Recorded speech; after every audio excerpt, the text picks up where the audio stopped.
Hi guys, you are welcome to Finance Edge once again.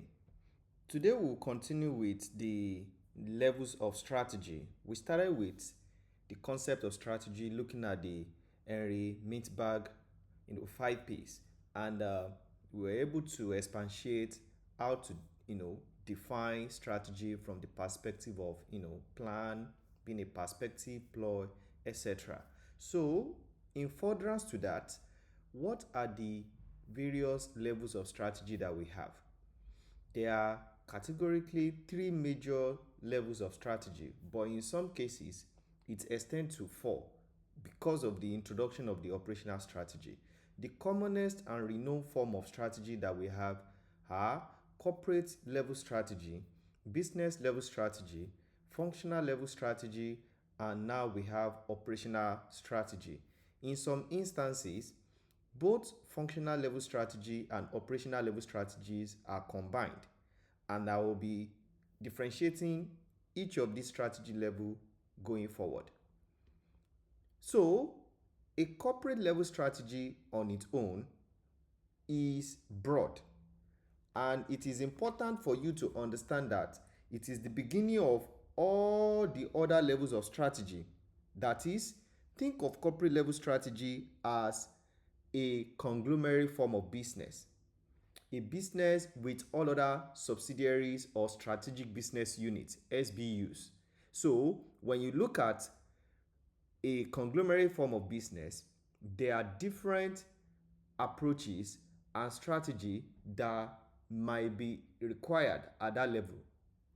And interestingly, most of the decision being taken at corporate level strategy happened at the upper management level. Do not forget, we have three levels of management: the top level, the middle level, and the lower level. So if there will be any decision that has to do with a corporate level strategy, it will be taken by the top level management of the conglomerate business. So a good example of this is diversification.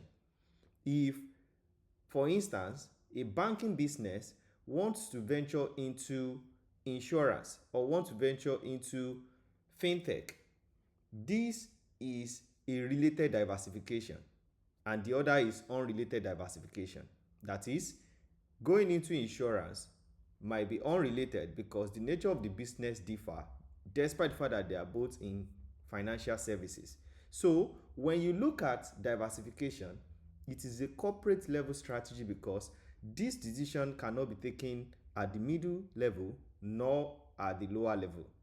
So merger and acquisition is another good example of corporate level strategy, followed by integration. If a business will merge or rather acquire another form of business, this decision must be taken at the top level, and also liquidation and divestment.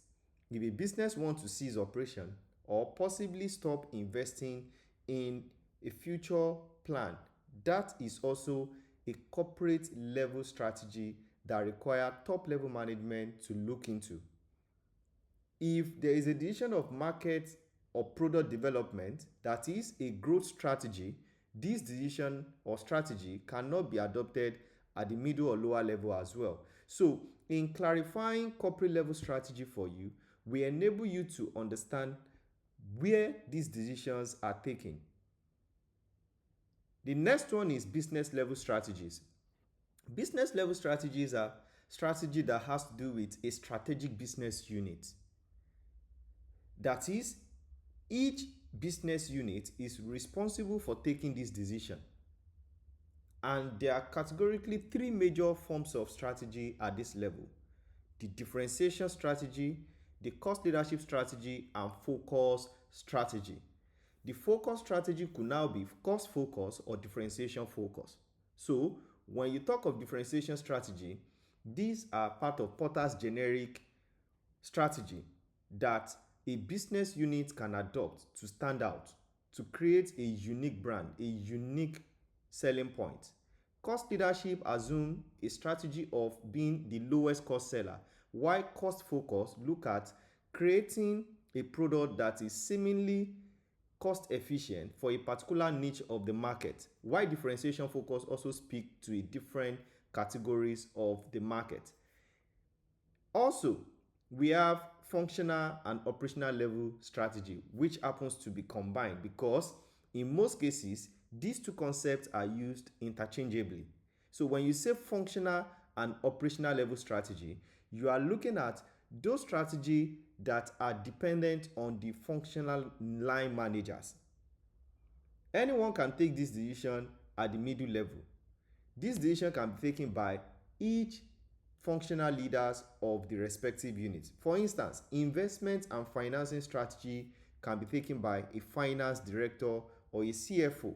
Whosoever leads the operation in terms of the finance operation has the prerogative to think of a robust way of investing an idle fund and also an efficient way of financing future projects. For human resources and remuneration, these are just few of what HR and admin is known for. Any strategy that has to do with people's management can be taken by the functional leader, and it could be at the top level, at the middle level, or at the lower level. Research and development is also another interesting area that deals with both functional and operational level. Each of these category area can be classified as a functional unit and as well could be operational. Internal control policies that guides the operation in terms of the ethos, the cultures and policies of the organization can also be cascaded down to a functional level strategy, because we are looking at strategy that will make a functional area of a business to run efficiently. Production and sales strategy, as far as production department and sales department are concerned, they can also take their decision in relation to sales of products and services. So if you look at this strategy level from this perspective, you will be able to know where your organization lies currently or your current position in the organization. For anyone writing a case study exam or you are writing any strategic papers, your understanding of these three levels of strategy is very important so you can advise the business accordingly. That is, if in a scenario you are giving someone whose capacity is lower or possibly in the middle, such person may not have the prerogative or the authority to advise or to suggest a diversification strategy. Merger and acquisition, integration and all of that may not be within the purview of the job function or responsibility of the person you are addressing in the case study. So you need to understand each of these levels of strategy from this perspective for you to be able to make informed decision going forward whenever you are dealing with a similar case scenario. In our next video, I'll be talking about all of the relevant strategic models ranging from the Porter's generic model and the answer growth metrics that helps you to build a solid commercial acumen to be able to address a similar case study scenario in the exam. Do not forget to hit the subscribe button because I will be posting this video from time to time and you don't want to miss out. I wish you all the very best and look out for the next video. Thank you.